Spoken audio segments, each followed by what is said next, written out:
दोस्तों नमस्कार। The public India पर आपका हार्दिक स्वागत है। आपसे अनुरोध है कि कृपया इस वीडियो को देखें, पसंद करें और अधिक से अधिक लोगों तक इसे पहुंचाएं, साझा करें, चैनल को सब्सक्राइब करें। इस समय की जो स्थिति है उसमें सच के अलावे कोई विकल्प नहीं है और झूठ से निजात का कोई रास्ता नहीं। तो इस कठिन घड़ी में हर किसी को अपना अपना और एक सामाजिक सच जो सबके हित में हो उसको जरूर तलाशने की कोशिश करनी चाहिए। देखिए, अभी पूरे देश में फायर सीज फायर का खेल खेला जा रहा है। राजनीति में सीधी उंगली, टेढ़ी उंगली और पता नहीं क्या क्या चीज इस्तेमाल हो रहा है। देश में कोई ठीक से यह बताने को तैयार नहीं कि सीज फायर हो चुका है या फायर ओपन ही है। इतनी तरह की अंतर विरोधी बातें आ रही है कि जनता के मन में पूरा भ्रम बना हुआ है। कभी कहा जाता है कि अभी टेलर बाकी है, अभी ये तो टेलर है, अभी पिक्चर बाकी है। तो ये न समाप्त हो रहा है न रुक रहा है और यही इसकी प्रक्रिया शायद चलती रहेगी।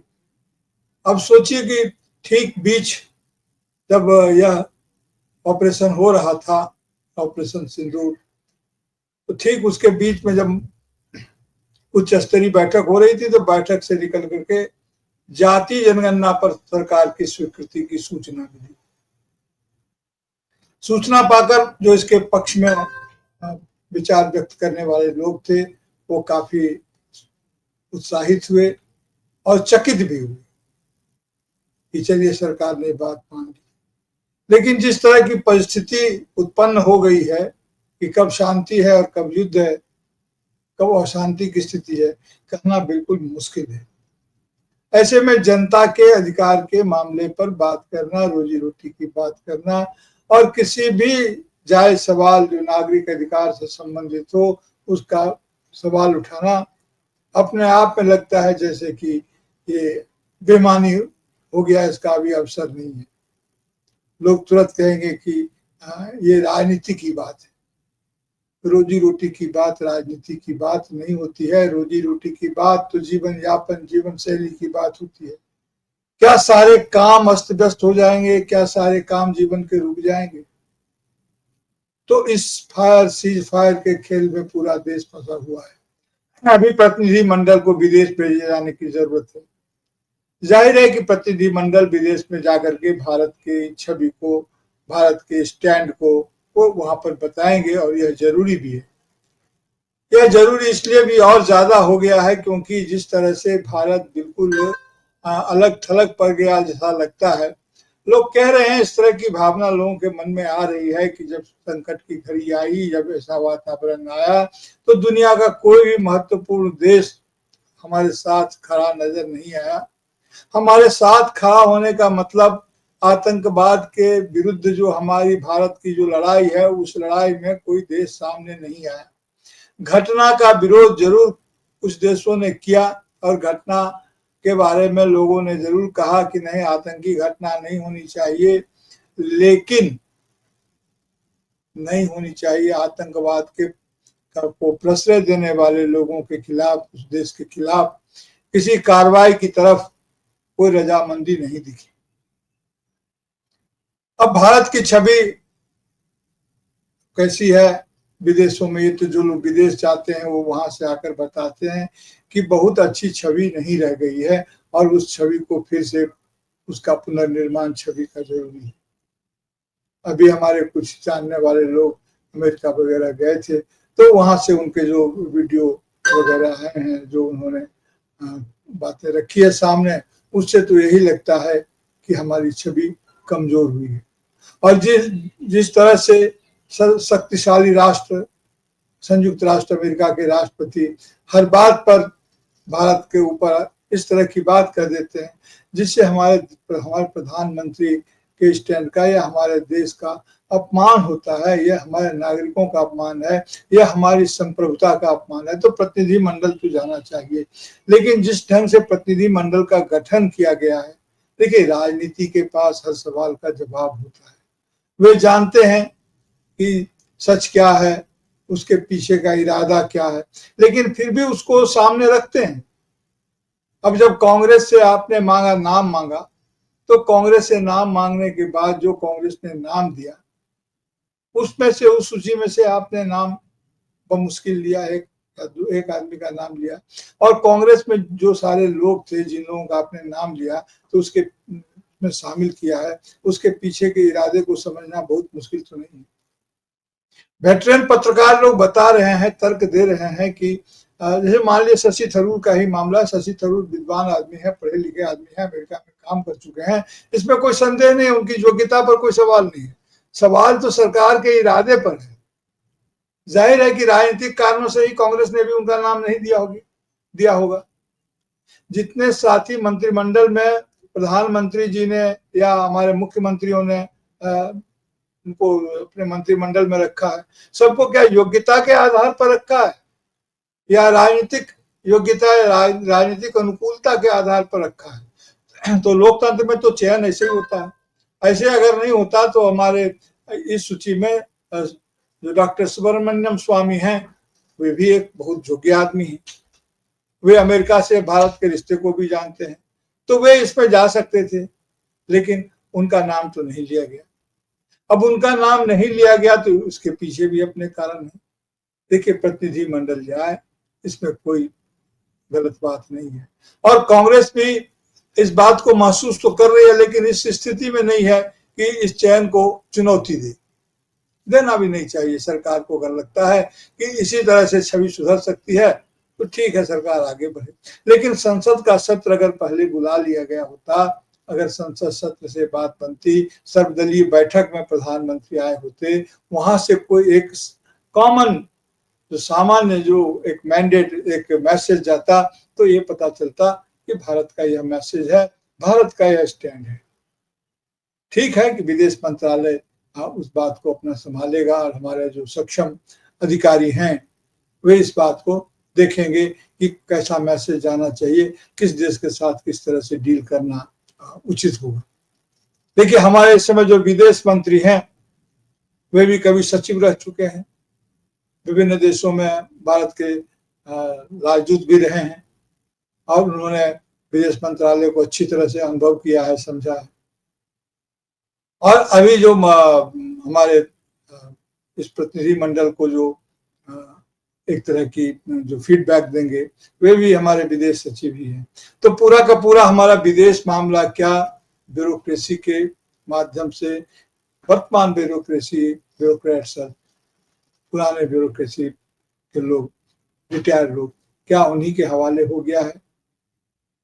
विदेश नीति एक राजनीतिक विषय है, न कि एक ब्यूरोक्रेटिक टॉपिक है।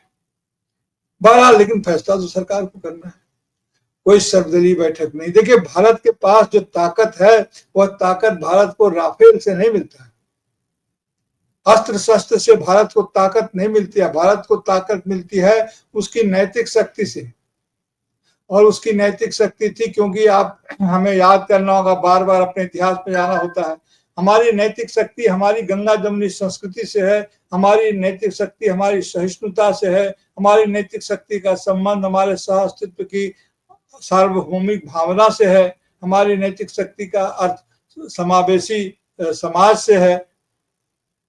लेकिन हमारे समाज में भी ऐसी स्थितियां रही है जिसे बहुत सर्वसमावेशी नहीं कहा जा सकता है, भेदभाव भी रहा है। लेकिन बाहरी दुनिया में जाकर के कभी भी हमने भारत भीतर से विभंजित या किसी प्रकार की समस्या वाले राष्ट्र के रूप में हम नहीं प्रकट हुए हैं, नहीं हमें समझा गया है, क्योंकि हमारे यहाँ एक अद्भुत किस्म की एकता है, और अद्भुत किस्म की एक तरह का आत्म विरोध भी है। तो इसके साथ जीने के हम सदियों से आदी रहे हैं, आज से नहीं। भारत की बसावट जिस ढंग से हुई है, उस बसावट में ही यह बात है।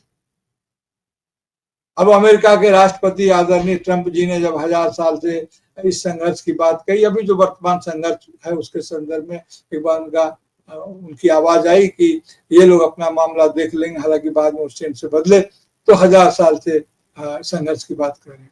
तो भारत पाकिस्तान के युद्ध की या भारत पाकिस्तान के संघर्ष की बात नहीं कर रहे थे, वे भी अंतर्राष्ट्रीय स्तर पर इसे हिंदू मुसलमान के बीच के संघर्ष की बात कर रहे हैं।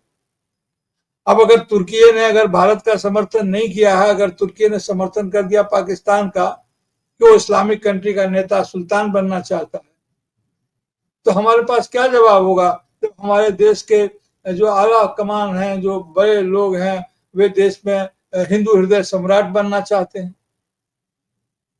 तो जाहिर है कि जब हम ऐसा बनना चाहेंगे तो सामने वाला भी वैसा बनना चाहेगा। भारत की ताकत इन सब बातों में नहीं है, भारत की सबसे बड़ी ताकत इसके डेमोक्रेसी एंड डेमोग्राफी में।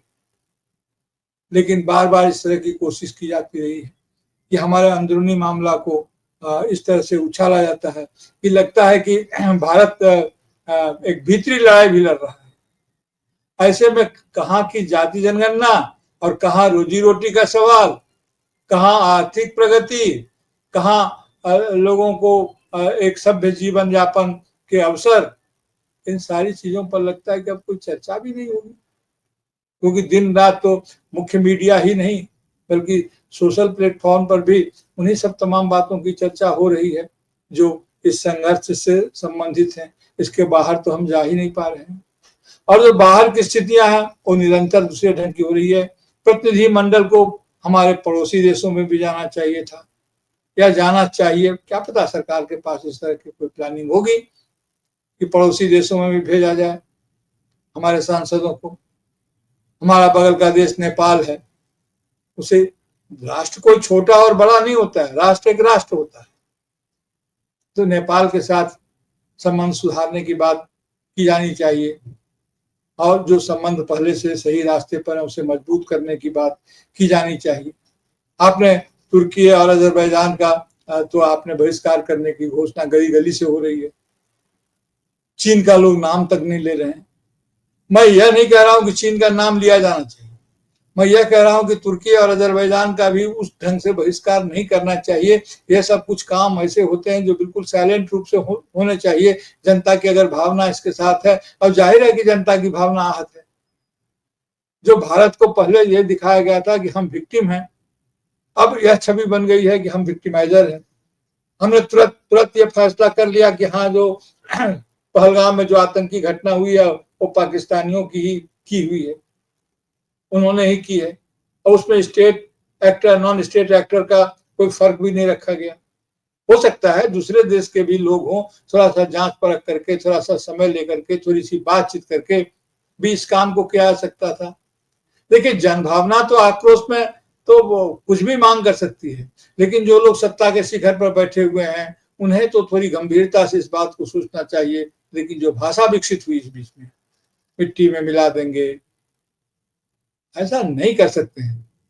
अगर यही बात थी तो असल में ऐसा नहीं कि आपने जो कहा और जिस तरह का उन्माद उत्पन्न हुआ उसके बरक्स यह कहा जा रहा है कि यह सीज फायर असमय हो गया या सीज फायर को भारत के यहाँ से होना चाहिए था, जहाँ से इसकी घोषणा होनी चाहिए थी, वहां से घोषणा नहीं होकर के अमेरिका से घोषणा हुई और उन्होंने कह दिया कि अगर वार और व्यापार यानी कि वार और ट्रेड एक साथ नहीं चलेगा, तो हमें कहना चाहिए कि टेरर और ट्रेड भी एक साथ नहीं चलेगा। अगर आप टेरर का समर्थन करते हैं तो चीन के साथ जो हमारी या तुर्की के साथ भी जो हमारी जो आर्थिक जो हमारे जो संबंध है, जो वाणिज्यिक संबंध है, उन संबंधों को पुनर्विचार करने के लिए भी एक लंबा समय लगेगा। हमारे शिष्टमंडल को, हमारे सांसदों को वहां जाकर के भी अपने पक्ष में वातावरण बनाने की कोशिश करनी चाहिए। बांग्लादेश जाना चाहिए। जिस बांग्लादेश ने अभी तीस्ता जल समझौता किया है चीन के साथ, उनका कुछ अपना हुआ है, और वहां जिस ढंग से 7 सिस्टर्स की बात वो कर रहे थे, उनकी नजर लगातार गड़ी हुई है। जिस ढंग से मणिपुर की बात की जाती है, अरुणाचल प्रदेश की, चीन तो कहता है कि अरुणाचल प्रदेश भारत का हिस्सा नहीं, दक्षिणी तिब्बत है, और उसे वो जांगनान के नाम से उसकी बात करता है कि वो इलाका है। अभी उसने कई जगहों के नाम बदल दिए और धीरे धीरे वह इधर जा रहा है। इधर हमारे 7 सिस्टर्स पर तो उनकी नजर बनी हुई है। निश्चित रूप से हमें यकीन है कि सरकार इन विषयों पर सोच रही होगी, लेकिन जनता के पास, हम लोगों के पास, सामान्य नागरिक के पास जो खबर आनी चाहिए, जिस ढंग से उसे प्रस्तुत किया जाना चाहिए, वैसा नहीं करके हर बात को अगर आप सिर्फ राजनीतिक लहजे में ही कहेंगे, जनता के लहजे में किसी बात को कहना ही नहीं चाहेंगे और यह मानकर चलेंगे कि जनता को सिर्फ हाँ में हाँ मिलाना है, हाँ जी करना है, हर बात में सहमति ही व्यक्त करनी है बिना समझे, समझने की सहमति के लिए समझ की जरूरत का जब आप निषेध कर देंगे, जब सहमति के लिए समझ की जरूरत को नहीं महसूस करेंगे, तो एक बहुत ही विचित्र किस्म की स्थिति उत्पन्न होती है। कई बड़ी संस्थाएं हैं जो अपने आप को सांस्कृतिक अभिभावक के रूप में इस देश के पेश करने की हमेशा पहलकदमी करती रही। वे लोग खामोश हैं, उन लोगों को भी कुछ बोलना चाहिए कि आखिर हो क्या रहा है देश में। लेकिन चलिए, कुल मिलाकर के बहिष्कार की राजनीति से किसी का लाभ क्या होगा नहीं होगा। जनभावना तो होगी ही जिस ढंग से आक्रमण हुआ है। अगर जनभावना इतनी उत्तेजना में हो, इतनी आक्रामकता में हो और इस तरह की बातों, तो यही तो आतंकी लोग चाहते हैं। यहाँ भावनाएं हमेशा भड़की रहे, यहाँ हमेशा नागरिक आपस में बटे रहे, तो हम तो उनको कामयाब कर दे रहे हैं।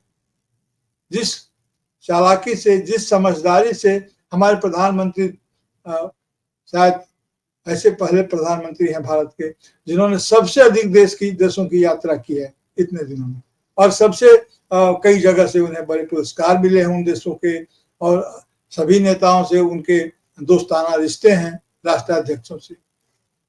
तो फिर ऐसी स्थिति क्यों आ गई? ऐसी स्थिति अगर आ गई है तो उसके पीछे निश्चित रूप से हमें यह सोचना होगा। ठीक है, 1994 में या जब कभी भी स्थिति हुई है तो हमारे यहाँ के सांसद लोग गए हैं, भेजे गए हैं समूह में बात करने के लिए, लेकिन अभी जो भेजे जा रहे हैं वह बिल्कुल भिन्न परिस्थिति है। और इस भिन्न परिस्थिति में जब उनको भेजा जा रहा है, और अगर यह संकेत जाएगा, उनके पास जो खबरें जाती है वही नहीं जाती है जो वहां पर जिसका फेस वैल्यू होता है, बल्कि वे बातें भी उनके दिमाग में होती हैं जिनका फेस वैल्यू नहीं होता है, जो अपने तरीके से जिन बातों को जानते हैं उनको पता रहता है। जैसे हमारे देश अक्सर ये होता है कि हम यह तो समझते हैं कि अपने पड़ोसियों की हर बात को हम जानते हैं, उनके घर में क्या घट रहा है, उनके परिवार में क्या हो रहा है, लेकिन यह भूल जाते हैं कि हमारे घर के भी रहस्य को वे उन्हीं सूत्रों से, उन्हीं माध्यमों से, उन्हीं तरीकों से वे भी जानते होंगे जिन तरीकों से हम जानते हैं। तो इसमें हमें थोड़े खुलेपन की भी जरूरत महसूस की जानी चाहिए और नागरिकों के बीच में सही संवाद जाना चाहिए। लेकिन मीडिया की तो कोई भूमिका नहीं है। मीडिया तो सही संवाद को सही तरीके से पेश करना शायद मीडिया को आता ही नहीं है, मीडिया तो भूल ही गया है। कई बड़े पत्रकारों को देखता हूं, वे भी जब आते हैं, ठीक है उनका अपना एक पक्ष है, लेकिन वे भी जिस शैली में आजकल बात करने लगे हैं उससे यही लगता है कि ये इसलिए सही है कि वे कह रहे हैं कि सही है इसलिए सही है। यानी पब्लिक ओपिनियन को सही ढंग से सही आयाम पर लाने की चिंता किसी को नहीं है। तो हमारा जो न्यायालय की भूमिका है, न्यायालय को जिस ढंग से बात की जा रही है, जिस तरह से विभिन्न संस्थाएं हैं, उसमें भी बड़े छोटे का हिसाब लगाया जा रहा है, यह अद्भुत है। अभी आपके ध्यान में होगा ही, इन तमाम बातों पर आप सोचिएगा, अभी तो आपके ध्यान में होगा कि जिस प्रकार से तमिलनाडु के जो गवर्नर साहब थे, उन्होंने वहां के मतलब जनता के द्वारा चुनी हुई सरकार और उसकी विधानसभा में पारित विधेयकों को जिस ढंग से बहुत दिन तक, 2.5-3 साल तक, माने अस्वाभाविक समय तक बिना विचार किए उनको वह वापस करना था तो वे वापस कर सकते थे। नहीं उनको कोई सुझाव देना था तो सुझाव दे सकते थे, सरकार से बात कर सकते थे, या उसे अगर केंद्र सरकार पर उसको केंद्र सरकार को विचार किए जाने की जरूरत महसूस करते थे तो उसे वो भेज दिया जाना चाहिए था। लेकिन यह तो कोई नीति ही नहीं हुई कि आप उस पर विचार ही नहीं करेंगे, फिर तो सरकारें काम कैसे कर पाएंगी? फर्ज कीजिए कि अगर केंद्र सरकार कोई बिल पास करे और इसे राष्ट्रपति के हस्ताक्षर के लिए राष्ट्रपति की उस पर ध्यान ही नहीं दें तो कैसे चलेगा साथ में? लेकिन भारत में इस समय जो समस्या है वह शासन के संकट से अधिक लोकतंत्र के स्वरूप का संकट है। और लोकतंत्र के स्वरूप के संकट पर जब ये बात आ गई है, अब जो सुप्रीम कोर्ट ने यह फैसला दिया था, आप सभी जानते हैं, इसलिए डिटेल में मैं नहीं जा रहा हूं, मैं सिर्फ याद दिला रहा हूं कि सुप्रीम कोर्ट ने फैसला दिया था और कहा था कि एक नियत समय, जो मान लीजिए 3 महीना से है, तो 3 महीना के भीतर में फैसला कर लिया जाना चाहिए किसी भी विधेयक पर जो सरकार के द्वारा, विधानसभा के द्वारा पारित होकर के गवर्नर के पास पहुंचता है, या विधानमंडल के द्वारा किसी भी ऐसे अध्यक्षीय ताकत के पास, शक्ति के पास, संस्था के पास चीजें पहुंचे, चाहे वो राष्ट्रपति के बारे में भी कहा गया। अब सवाल ये उठा लिया गया कि अभी हमारे उपराष्ट्रपति ने उस समय में जगदीप धनखड़ ने ये कहा था कि ये सरकार के पास एक मिसाइल की तरह है, न्यूक्लियर मिसाइल की तरह। अब सुप्रीम कोर्ट इस पर जवाब देगी क्या करे नहीं करे और कौन सी बात सही है नहीं है, लेकिन इससे जनता का मन काफी उन्मथित होता है कि इस कठिन घड़ी में भी इस तरह के सवाल सब उठाए जा रहे हैं, इस तरह की सवाल बातें उठ रही हैं। तो इन तमाम बातों पर आप सोचिए, विचार कीजिए और अपने विचार प्रक्रिया को जगाए रखिए। एक सजग नागरिक की भूमिका में हमें रहना है और कोशिश कीजिए कि भारत को शक्ति मिले, भारत की छवि बेहतर हो। और ये जो प्रतिनिधिमंडल विदेश जा रहे हैं उन सबों के प्रति पूरे भारत की तरफ से, हर किसी के तरफ से शुभकामनाएं। आपसे अनुरोध है, इस वीडियो को देखें, इसे लाइक करें, पसंद करें और शुभकामना दें कि हमारा प्रतिनिधिमंडल अपने अभियान में सफल हो। आज के लिए धन्यवाद।